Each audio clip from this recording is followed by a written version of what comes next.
तुळजाभवानी देवीच्या मुख्य गाभाऱ्यातील प्राचीन शिळांना तडे, संवर्धनाच्या वेळेस धक्कादायक बाब समोर।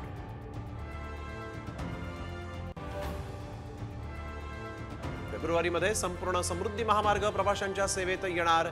16 तासांचा प्रवास केवळ 8 तासात करता येणार।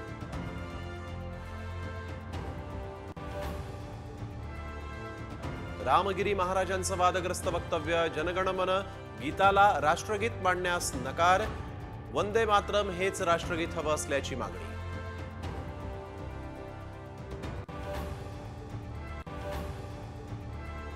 खंडणी प्रकरणातला आरोपी वाल्मिक कराडच्या आवाजाचे नमुने तपासणार, सूत्रांची माहिती, विष्णू चाटेचा मोबाईलही ताब्यात घेणार। बोगस डॉक्टर ओळखणं आता सोपं होणार, अधिकृत डॉक्टरांना मिळणार QR कोड, महाराष्ट्र मेडिकल काउन्सिलचा पुढाकार।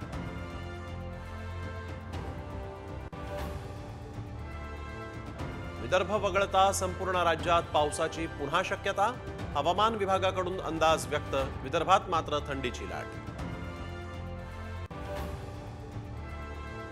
सिडकोच्या 26,000 घरांच्या किमती अखेर जाहीर, 25 लाखांपासून 97 लाखांपर्यंत घरांच्या किमती।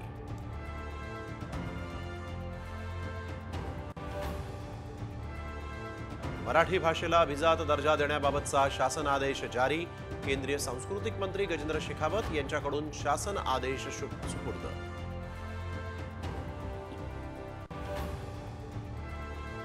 मराठी भाषा शिकवणं शाळांना अनिवार्य, चालढकल केल्यास कारवाई, शालेय शिक्षण मंत्री दादा भुसेंचे संकेत।